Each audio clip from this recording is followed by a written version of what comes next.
अस्सलाम वालेकुम स्टूडेंट्स। आज हम बात करेंगे बायोलॉजी की नाइन्थ क्लास की पीएलडी पब्लिशर की बुक के बारे में और इसके बारे में गेस क्वेश्चंस के बारे में आपको बताऊंगी, क्योंकि आप को पता है कि अनकरीब ही आपके नाइन्थ के बोर्ड एग्ज़ाम्स होने वाले हैं। तो इस वीडियो में I am going to tell you some guess about the questions और कुछ ट्रिप्स एंड ट्रिक्स भी कि how you can solve your questions. तो चलें आए शुरू करते हैं।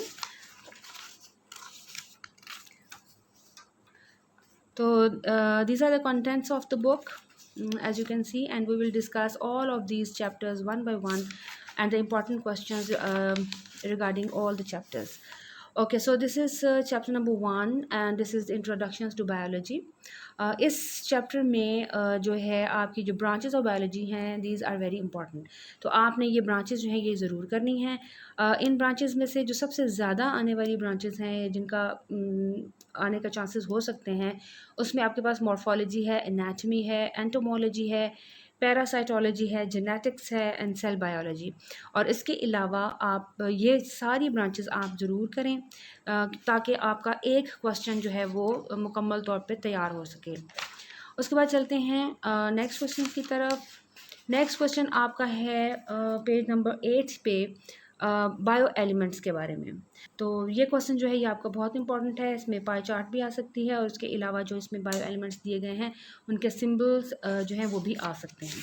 उसके बाद इस चैप्टर में जो नेक्स्ट क्वेश्चन है जो कि बहुत इंपॉर्टेंट है वो है colonial type of organisation.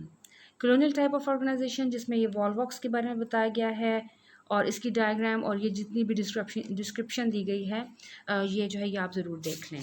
Chapter number 2 है solving a biological problem. Solving a biological problem में एक इम्पॉर्टेंट क्वेश्चन है आपका ऑब्जर्वेशन से रिलेटेड, जिसमें आपसे क्वेश्चन किया जा सकता है कि डिफ्रेंशिएट करें between quantitative and qualitative observation. ये एक क्वेश्चन इम्पॉर्टेंट है। उसके बाद आप आ जाएँ तो यहाँ पर ये क्वेश्चन है जी, what is hypothesis and also give some characteristics of a good hypothesis. ये एक इम्पॉर्टेंट क्वेश्चन बनता है। फिर आपकी डिडक्शन की आपको डेफिनेशन आनी चाहिए और उसके अलावा आपको ये पता होना चाहिए कि इसमें इफ़ देन लॉजिक जो है वो यूज़ होती है। तो डेफिनेशन डिडक्शन की भी, हाइपोथेसिस की भी, both of them are important. Next chapter है हमारा बायोडाइवर्सिटी। बायोडाइवर्सिटी में इंपॉर्टेंट क्वेश्चन है what is biodiversity and also give importance of biodiversity. तो क्वेश्चन आपका जो है वो 2 kingdom classification system, 3 kingdom classification system and 5 kingdom classification system. ये तीनों सिस्टम जो हैं ये बहुत ज़्यादा इंपॉर्टेंट हैं। इनमें से कोई भी एक सिस्टम जो है आपको आ सकता है। 2 किंगडम क्लासिफिकेशन सिस्टम आपको सेक्शन बी में आ सकता है 3 नंबर का क्वेश्चन, और जबकि आपका 5 किंगडम क्लासिफिकेशन सिस्टम आपको सेक्शन सी में भी जो है वो आ सकता है। तो इसको आपने इग्नोर नहीं करना। फिर आते हैं बायनॉमियल नॉमेनक्लेचर की तरफ। बायनॉमियल नॉमेनक्लेचर, इसकी क्या डेफिनेशन है और what are the rules of writing the scientific names. ये जो रूल्स यहाँ पे दिए गए हैं ये भी बहुत इंपॉर्टेंट हैं, तो ये भी आपने ज़रूर करने हैं और इनको आपने नहीं छोड़ना। अब हम आगे चलते हैं और नेक्स्ट चैप्टर है हमारा cells and tissues. Cells and tissues में जो है सबसे इम्पॉर्टेंट जो आपका क्वेश्चन बनता है वो है regarding the organelles and the cell structures जो कि दिए गए हैं। जितने भी ऑर्गेनल्स हैं या जितने भी सेल स्ट्रक्चर्स दिए गए हैं आपको उनके फंक्शन ज़रूर पता होने चाहिए। बहुत दफ़ा ऐसा होता है कि सिंपल सा क्वेश्चन होता है कि जी write down the functions of the following organelles. तो आपने उसमें फ़ंक्शन बताने होते हैं और उसमें जो ऑर्गेनल्स जिनके फंक्शंस बहुत ज़्यादा फ्रीक्वेंटली आते हैं उसमें साइटोप्लाज्म भी हो सकता है। फिर आपका जो है वो राइबोसोम जो है वो बहुत ज़्यादा पूछा जाता है उसका फंक्शन। माइटोकॉन्ड्रिया, इसका फंक्शन आपको पता होना चाहिए। फिर smooth endoplasmic reticulum and rough endoplasmic reticulum, ये भी इम्पॉर्टेंट है। उसके अलावा जो बहुत इंपॉर्टेंट क्वेश्चन यहाँ पर एक है वो है आपका सेल मेम्ब्रेन से रिलेटेड। जो आपकी ये सेल मेम्ब्रेन है, cell membrane that is very important. ये सेल मेम्ब्रेन, इसके बारे में आपको क्वेश्चन आ सकता है, तो ये कंप्लीट आपने इसको ज़रूर देखना है। इसमें आपसे सेल मेम्ब्रेन के बारे में भी पूछा जा सकता है और इसके अलावा फ्लूइड मोज़ेक मॉडल के बारे में भी पूछा जा सकता है और फ्लूइड मोज़ेक मॉडल की डायग्राम भी आपको जो है वो ज़रूर आनी चाहिए। इसी तरह आगे चलें तो क्लोरोप्लास्ट का स्ट्रक्चर और इसका फंक्शन और इसकी डायग्राम ये भी इंपॉर्टेंट है, and mitochondria, the structure of mitochondria and the diagram of mitochondria, that is very much important. उसके बाद चलते हैं अगले क्वेश्चन की तरफ। अगले क्वेश्चन में आपके पास हैं प्लांट्स एंड एनिमल टिश्यूज़।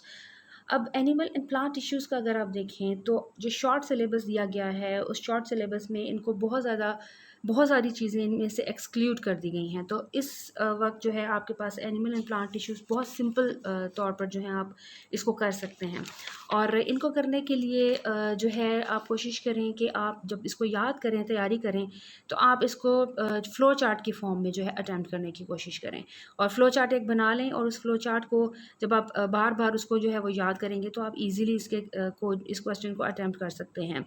और दूसरा इसमें जो है वो नर्वस टिश्यू और एंड मसल टिश्यूज़, जिसमें मसल टिश्यूज़ में ये थ्री टाइप्स आ जाती हैं, skeletal muscle, smooth muscle and cardiac muscle, तो ये आपने ज़रूर देख लेना है। फिर इसी तरह प्लांट टिश्यूज़ हैं, प्लांट टिश्यूज़ के भी जो है वो आप बना लें ट्री, या आप उसको कहते हैं कि फ़्लो चार्ट की फॉर्म में आप इसको बना लें, और फ़्लो चार्ट की फॉर्म में इसको बना के आप जो है इसकी तैयारी करने के लिए वो फ़्लो चार्ट यूज़ करें। उसके बाद आते हैं जी नेक्स्ट चैप्टर की तरफ। The next chapter is cell cycle. Cell cycle में आपके पास जो इंपॉर्टेंट क्वेश्चन है that is about definition of cell cycle as well as G1 phase, the events which take place in G1 phase, they are very important. और इसके साथ साथ S phase के बारे में भी क्वेश्चन आ जाता है। एंड देन माइटोसिस, अच्छा माइटोसिस जो है दैट इज़ वेरी इंपॉर्टेंट।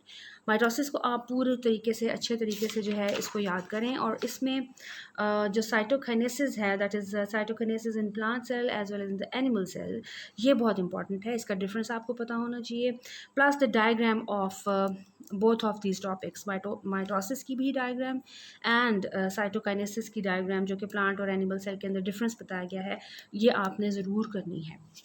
जो नेक्स्ट क्वेश्चन है वो है आपका पेज नंबर 101 पे, and the question is about the comparison between mitosis and meiosis. तो ये आपने जो है ये भी आपने जो है ज़रूर करना है, ये भी एक इम्पॉर्टेंट क्वेश्चन में से है जी। उसके बाद आते हैं नेक्स्ट चैप्टर जो कि है आपका एंजाइम्स के बारे में। एंजाइम में आपके पास क्वेश्चन है जी, what is activation energy and how enzyme lowers the activation energy. तो यहाँ पर ये जो आपका ये लास्ट पैराग्राफ है जो कि आपको है regarding the how enzyme lowers the activation energy, ये भी इंपॉर्टेंट है, एंड जो आपकी एक्टिवेशन एनर्जी है उसकी डेफिनेशन भी आपको आनी चाहिए। And then one of the important question जो कि मुझे लगता है कि इस बार भी एग्जाम में आ जाएगा, and that question is the characteristics of enzymes. तो ये जो क्वेश्चन है characteristics of enzymes that is very important. The lock and की एंड इंड्यूस फिट मॉडल, ठीक है जी। तो ये दोनों जो हैं मॉडल्स ये इंपॉर्टेंट हैं। ये क्वेश्चन आपको डिफरेंस की फॉर्म में भी आ सकता है कि डिफ्रेंशिएट करें बिटवीन लॉक एंड की मॉडल, या आपको सिंपल भी आ सकता है, इन दोनों में से कोई एक मॉडल आ जाए या दोनों आ जाए। तो ये इंपॉर्टेंट है, इसको आपने नहीं छोड़ना। नेक्स्ट चैप्टर है बायो एनर्जेटिक्स। बायो एनर्जेटिक्स में जो इम्पॉर्टेंट क्वेश्चन है वो the molecular structure of ATP, और एटीपी के बारे में जो ये इसके बताए गए हैं, इसकी कुछ कैरेक्टरिस्टिक्स, फंक्शन वगैरह ये देख लें। फिर आपके पास फोटोसिंथेसिस की डेफिनेशन आपको पता होनी चाहिए, mechanism of photosynthesis including this diagram as well as light reaction और इसकी डायग्राम, एंड डार्क रिएक्शन और इसकी डायग्राम, ये इंपॉर्टेंट है, इसको आपने स्किप नहीं करना। और उसके बाद आगे चलते हैं तो आगे जो है वो आपके पास एरोबिक एंड एनारोबिक रेस्पिरेशन है। तो इसमें जो एनारोबिक रेस्पिरेशन है और उसकी जो दो टाइप्स हैं they are important, alcoholic fermentation and lactic acid fermentation. Next chapter है हमारा न्यूट्रिशन। न्यूट्रिशन में अगर हम देखें तो जो इसमें एक इम्पॉर्टेंट क्वेश्चन है वो है कंपोनेंट्स ऑफ ह्यूमन फूड के बारे में, जिसमें कि आपसे पूछा जा सकता है कि write down the sources of carbohydrate, lipids और प्रोटीन्स, इनकी सोर्सेज बताएं, इनकी एनर्जी वैल्यू बताएं और इनका फंक्शन बताएं। तो ये किसी भी एक का भी आ सकता है और सबका भी आ सकता है। तो ये इस तरह से करके आपने ये भी जो है इसको ज़रूर देख लेना है। नेक्स्ट टॉपिक हमारा जो है वो आपका आ जाता है digestion in human. Now in digestion in human, one of the question which can come is that is alimentary canal. Make a list of the organs of alimentary canal. यानी आपने alimentary canal की definition बतानी है और उसके बाद question में है कि मेक अ लिस्ट। तो एक चीज़ का ख्याल रखें कि क्वेश्चन को आपने ज़रूर समझना है कि what is the demand of the question. जैसे इस क्वेश्चन में कहा जा रहा है कि मेक अ लिस्ट, तो आप घर में जब कभी लिस्ट बनाते हैं ग्रॉसरी लाने के लिए, ग्रॉसरी की लिस्ट बनाते हैं तो हम हमेशा 1 2 3 करके लिस्ट बनाते हैं। इसी तरह जब आपको यहाँ पर क्वेश्चन किया जा रहा है या किसी भी क्वेश्चन में ये बात कही जाती है कि मेक अ लिस्ट, तो आपने लिस्ट बनानी है। Then you don't have to write any detail, आपने उसमें कोई डिटेल मेंशन नहीं करनी। ठीक है स्टूडेंट्स, ये बात आपने ज़रूर याद रखनी है क्योंकि ये चीज़ जो है यही चीज़ होती है कि बोर्ड के एग्ज़ाम में जब आप क्वेश्चंस करने जाते हैं तो आपने जो चीज़ क्वेश्चन की डिमांड है उसको आपने फुलफ़िल करना है। अदरवाइज़ आप क्या करेंगे, आप क्वेश्चन तो अटैम्प्ट कर देंगे लेकिन आप उसमें अपना टाइम वेस्ट कर देंगे। जो क्वेश्चन आपका शॉर्ट फॉर्म में होना था उसको आप डिटेल लिख कर जो है उस टाइम को भी ज़ाया कर देंगे और उस वजह से हो सकता है आपका कोई क्वेश्चन रह जाए। ठीक है, तो ये चीज़ ज़रूर याद रखिएगा कि आपने लिस्ट अगर कही है तो आप लिस्ट बनाएं, अगर कहा है कि एक्सप्लेन करें तो then you have to explain, but जब लिस्ट मांगी गई है तो फिर लिस्ट ही बनाएं। उसके बाद जो इंपॉर्टेंट क्वेश्चन में आ जाता है आपके पास ओरल केविटीज़ का function, structure of stomach, stomach का क्या स्ट्रक्चर है, उसके अंदर क्या उसकी जो है बाकी उसकी डायग्राम क्या है, और ये सारी चीज़ें जो इस में दी गई हैं ये आपने इसको भी जो है वो लाजमी देख लेना है।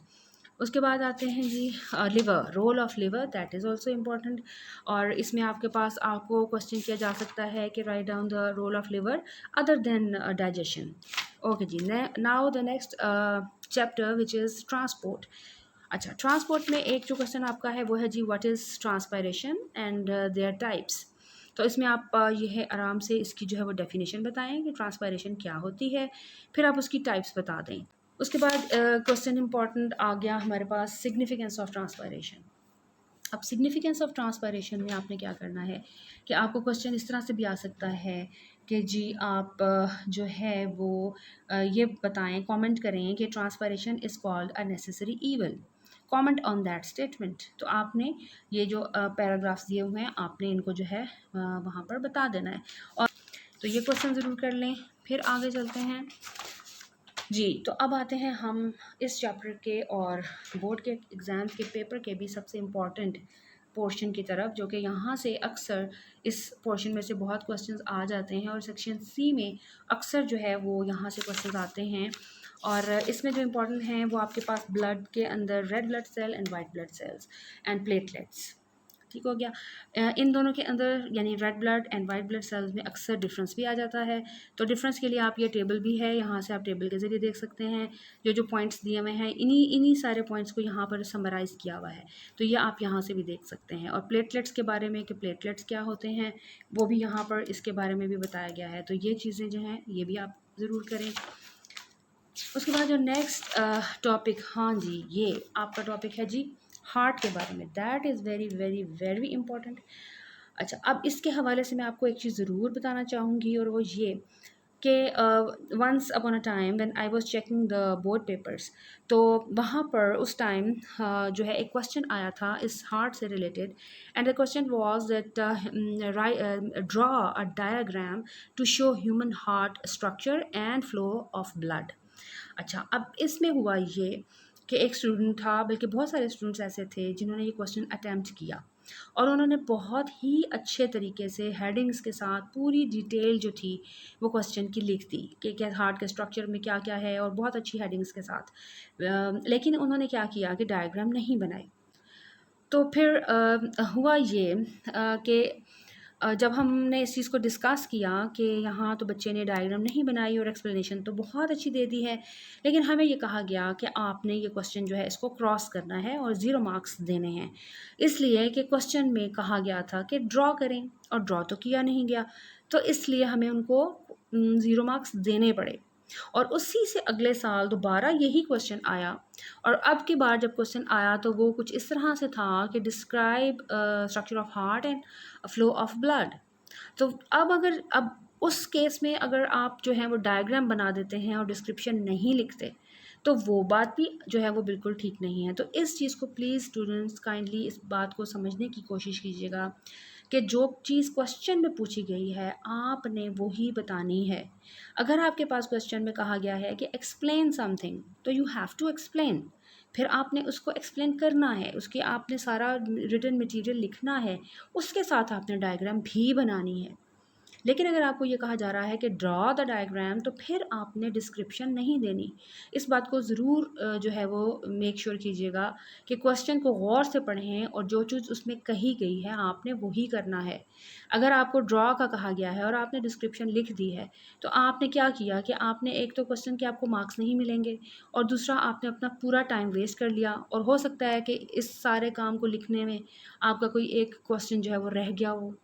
तो इसलिए try to understand the question, जो क्वेश्चन की डिमांड है उस ही को आपने करना है। तो हार्ट के हवाले से अगर मैं कहूँ तो हार्ट की डायग्राम जो है वो इम्पॉर्टेंट है, इसको आप देखें, इसके साथ जो इसका स्ट्रक्चर दिया है ये ज़रूर देखें। पल्मोनरी सिस्टमिक सर्कुलेशन, और ये क्वेश्चन के जो है इस पेज पर जो दिया हुआ है कि human heart works as a double pump, इस बात को एक्सप्लेन करें। तो क्या आप कैसे कह सकते हैं कि ह्यूमन हार्ट जो है वो as a double pump work करता है। तो इसके लिए ये पैराग्राफ में बताया गया है कि कैसे करता है, ये चीज़ ज़रूर देख लें।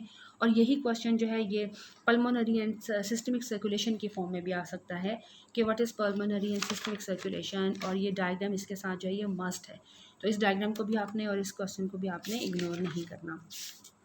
उसके बाद हमारे पास आते हैं जी ब्लड वेसल्स। ये जो बहुत ही इंपॉर्टेंट क्वेश्चन है, और अक्सर आ जाता है क्वेश्चन के जी differentiate between arteries and veins, and sometimes ये क्वेश्चन भी आ जाता है कि differentiate among arteries, capillaries and veins.